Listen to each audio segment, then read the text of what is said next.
attack warm-up. So even after the monster gets up to the player and wants to swing his club, we prevent him from doing that for a very small period of time. And we also add a run-stop movement. So even when the monster is running directly at the player, we force him to stop occasionally. So as you can see, this player is actually able to really create some space, kind of micro these guys a little bit more, and really we reward the player for moving. We reward the player for playing an action game. So layering on top of that a little bit, some other stuff that we can do. We can add a taunt, so you look at some of the guys in the back are kind of slamming their clubs or raising their shields. Gives a little bit of an opportunity for us to give them character. Also, we introduced the concept of running near the player as opposed to directly at them. So sort of give you the sense of threat as opposed to like a direct threat all the time. And then also we can add things that are like classic fallen behaviors, like fleeing when your allies get killed. So let's put this all together in a more realistic game situation. Here's the Demon Hunter again, except we've given her entangling shot, we've given her multi-shot, and put also a ton of fallen on the other side. And you can see the player's able to create some space. The player's able to really control the situation. I mean, she feels awesome. This feels awesome for the player. This is really what we want out of the Diablo combat experience.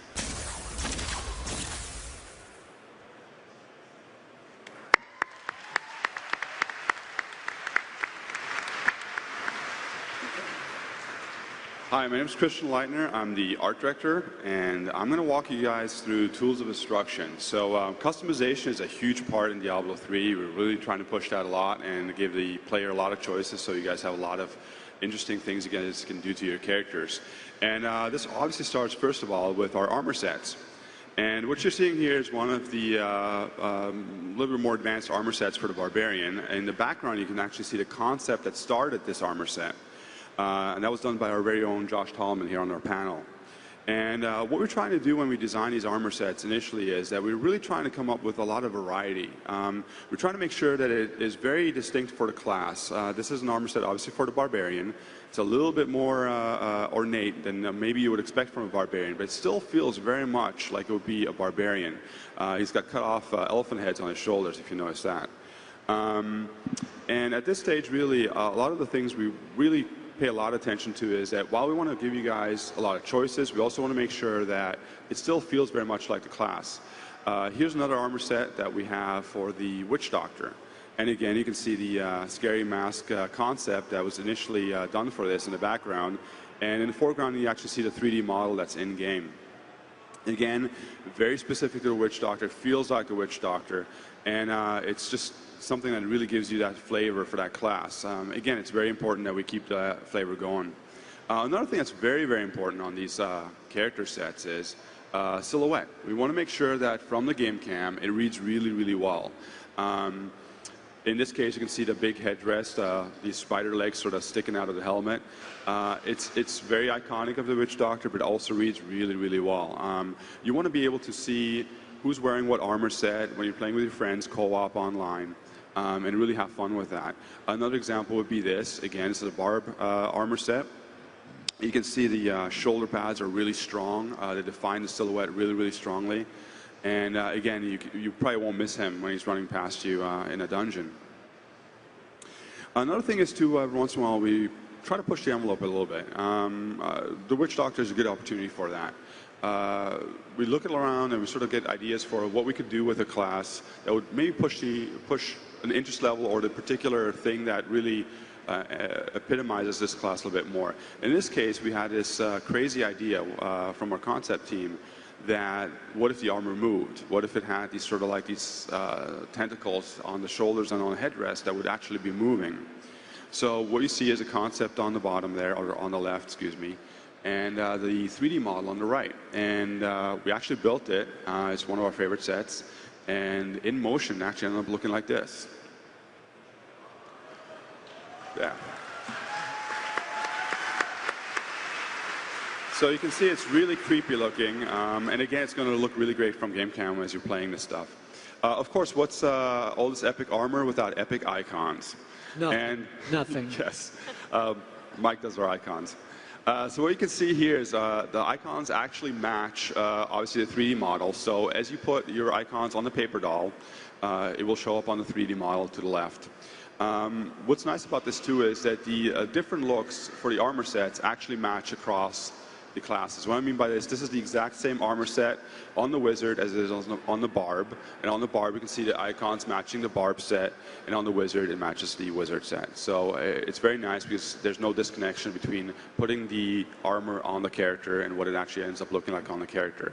That's another improvement we did over Diablo 2, and we sort of pushed the envelope a little bit further on Diablo 3.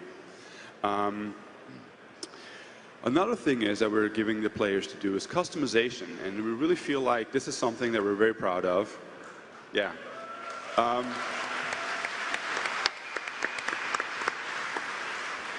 We want to give you guys as many choices as possible. In this particular case, you see the female wizard.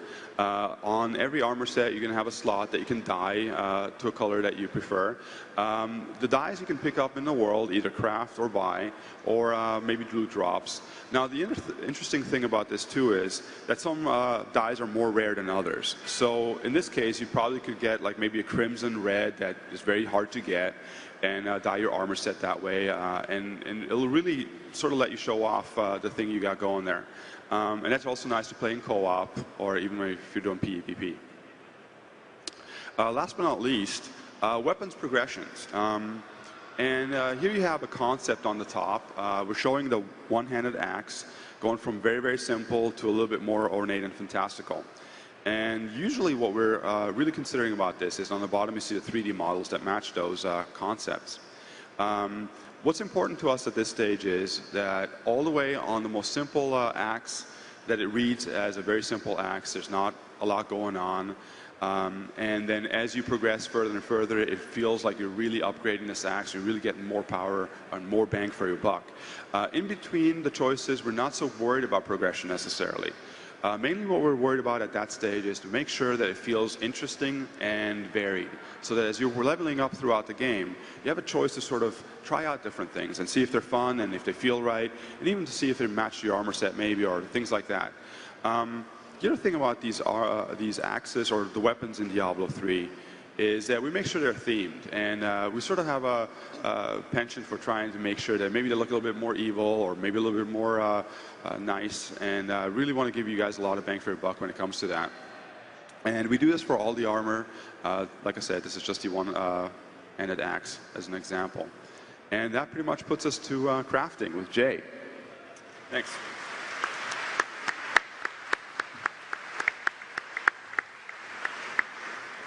All right, so the sad truth for us designers is that when you work with a system that is completely random, like the Diablo loot system, sometimes it fails. So the question is, what does that mean? And for us, how does that make our lives difficult? Well, randomness is completely unpredictable. If you go through an entire dungeon and you do not get a single weapon drop, the loot system didn't fail. There's not something wrong with our random number generator. That's the system doing what it's supposed to do. Sometimes you don't get what you want. So the thing that we need as designers is something that we can rely on for the case where loot does fail. So for the original Diablo and Diablo 2, that was vendors.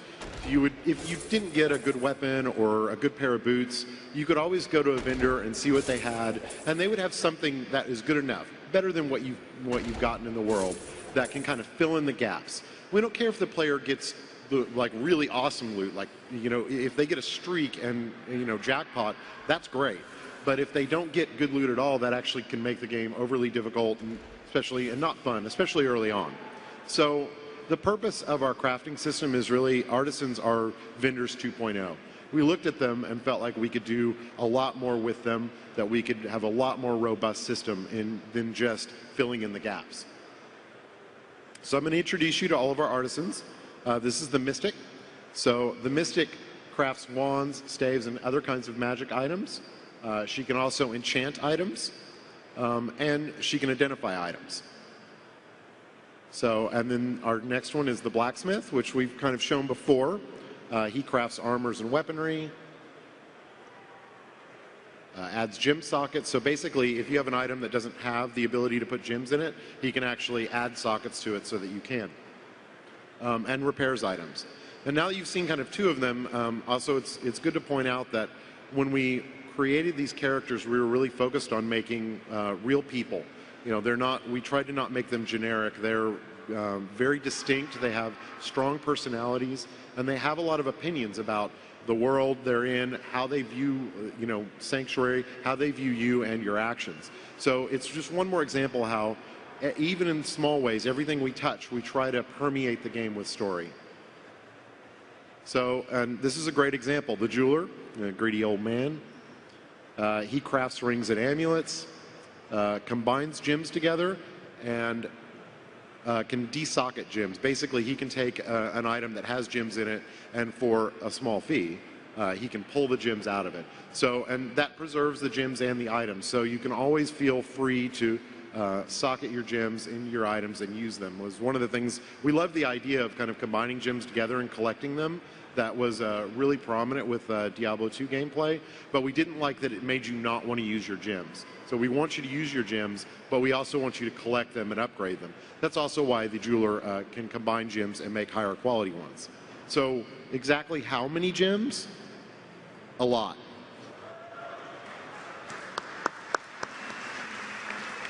So there's 14 gem levels. This shows basically every gem that can drop in the game, but only the first 5 levels actually ever drop. So up to Radiant, every level past that can only be made by the jeweler. And he does that by combining those smaller gems together. So getting those extremely high-level gems is definitely achievement. Good luck. Okay, now that Jay introduced you all to the artisans, we're going to talk a little bit about how we interact with them with the interface. Now, as an interface designer, as much as I would love to believe you guys are going to pick up Diablo 3 to gaze lovingly at the interface, I know that is not the case. You guys are there to kill stuff and to enjoy the action. And so the interface should never impede that. It should be quick to pick up, simple to use, so you guys can get about your business of killing things. So with the vendors, the main way we could achieve some simplicity was to maintain consistency. We have here the blacksmith interface, and you can see that it's broken up into 2 main areas. Down the left-hand side are the options, and this will be the same for all the vendors. Anywhere there is a consistent option that they can do, such as shopping or crafting, will always be in the same spot. We really didn't want you to have to learn a new interface just because the vendor offered up different options. On the right-hand side is the chosen option. So in this case, it's socketing for the blacksmith. Also on the right-hand side, you can see that we've added some flavor to the UI just to kind of reinforce what it is that that vendor does for you. In this case, the blacksmith, so we have tools of the trade. We have tongs, we have a hammer, and the surface looks a bit like an anvil. And if you were to compare that then to the mystic, you can see that the options stay the same down the left-hand side, but the right-hand side, the flavor changes. It's just any way we can help infuse some personality, even in the interface, just to kind of remind you who these people are.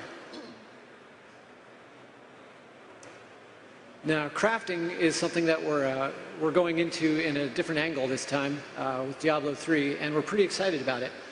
It's a new system, and with that comes a host of problems.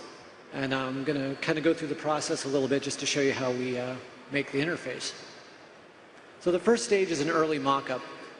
What you see here never made it in-game for any kind of testing, but it helps to sit down with design and go over stuff and make sure that it's hitting all the information points that they want to get across to the player. So you can see there's the listing, there's a picture of the item, next to it are all the material requirements, the crafting button shows you the time, the cost, and at the very bottom we wanted to have a queue so you could do multiple items at once. After we kicked it around a little bit and design looked it over, we realized that the item listing was just too detailed. I mean, sure, it had everything that you needed, but it was just too much. And because of that, you could only show 4 items at a time. And we really found out that through playtesting, people don't like scrolling and they don't like paging, if at all possible. So here, taking all the notes we had, we go back and take it for a second test. And this is the first one that made it into game for the team to test out. You can see we took off the requirements, the material requirements per item, so now we're able to get 10 items per page as opposed to 4. It's a good thing, less paging. The queue is still down to bottom, and we thought it would be awesome to have this big tooltip in the middle that gave you all the information you wanted, and that's great and all. It does what we wanted, but from playtesting, it just came back, the feedback